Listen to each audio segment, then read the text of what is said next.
Imagine being sealed inside a metal tube for weeks on end. The air is rancid, the food barely edible. You are surrounded by unwashed bodies 24 hours a day. And that's when things are going well. Because on a bad day, you're only feet beneath a destroyer. It has pinpointed your location, and the depth charges are already falling. The hull vibrates as the first explosion detonates in the freezing water around you. Then another, closer. The lights flicker, rivets creak, condensation rains from the ceiling. There is nowhere to run, nowhere to hide. All you can do is stare upward at a few inches of steel and pray the next charge doesn't rupture the hull.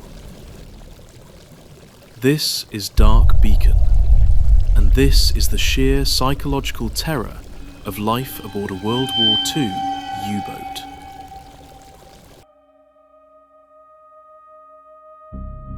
The terror aboard a German U-boat was not just acute.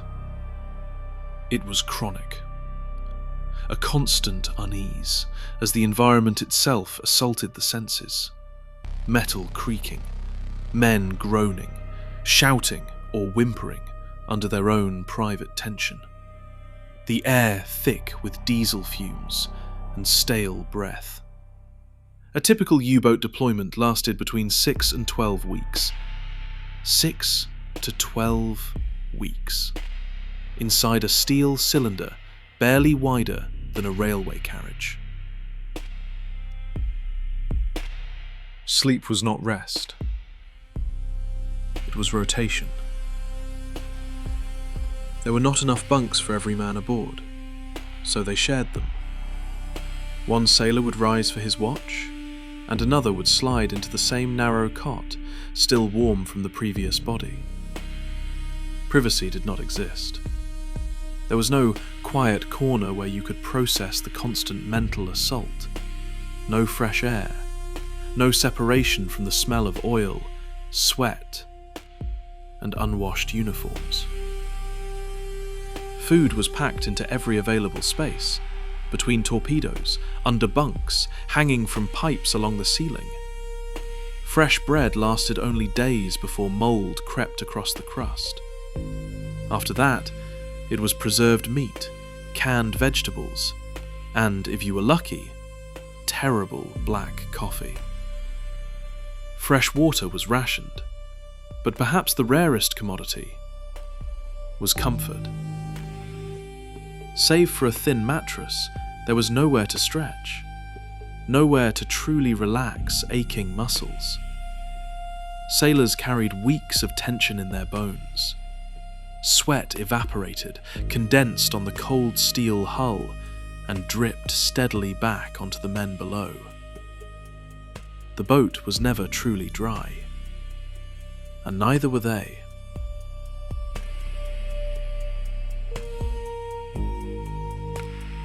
But all of that constant discomfort was only background anxiety. U-boats were not cruise liners. They were built to hunt.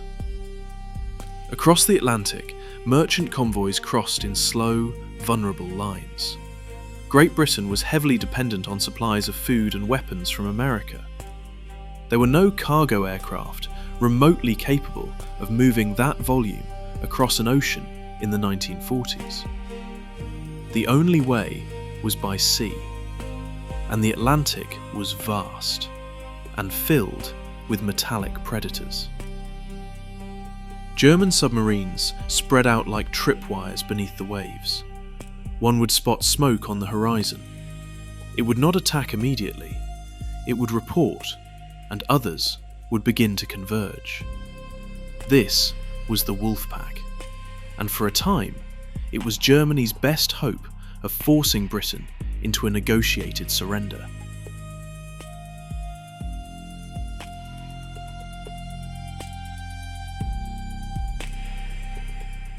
For a time, the Wolfpacks had claws and teeth.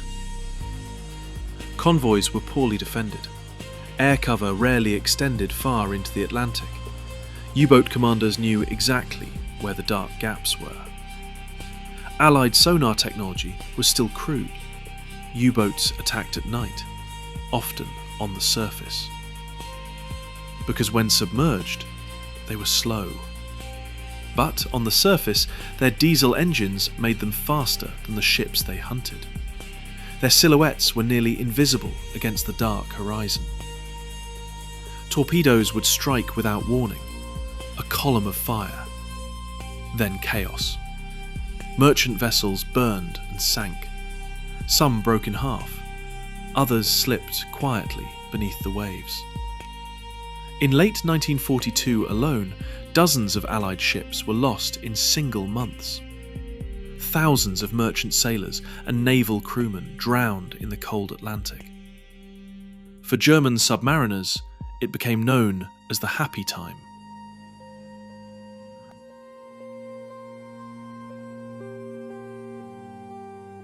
But the Atlantic does not remain kind to predators forever. By 1943, the balance had shifted. Radar improved. Sonar sharpened.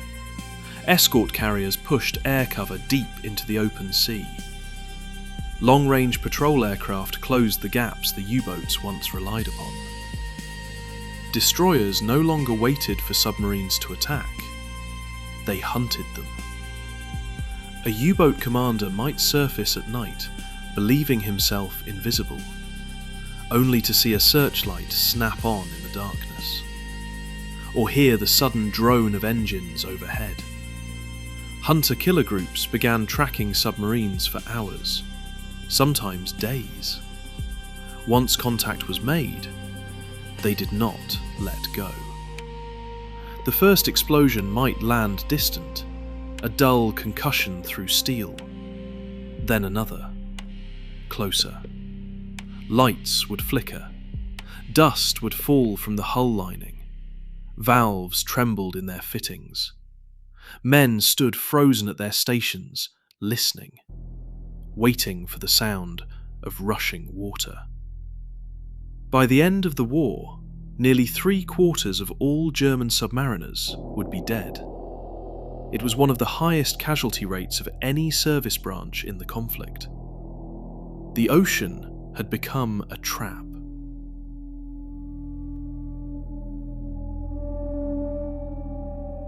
Enormous hope had been placed in the U-boat fleet. It was meant to strangle an island, to sever supply lines, to force negotiation through starvation. But in the end, very little was achieved. Convoys continued to cross the Atlantic, in ever greater numbers. American shipyards outproduced losses. Allied material power did not collapse. It expanded. By June 1944, as Allied forces landed in Normandy, the sheer weight of men, fuel, ammunition and machinery crossing the ocean was overwhelming. The wolf packs had not broken the lifeline. They had only bled against it.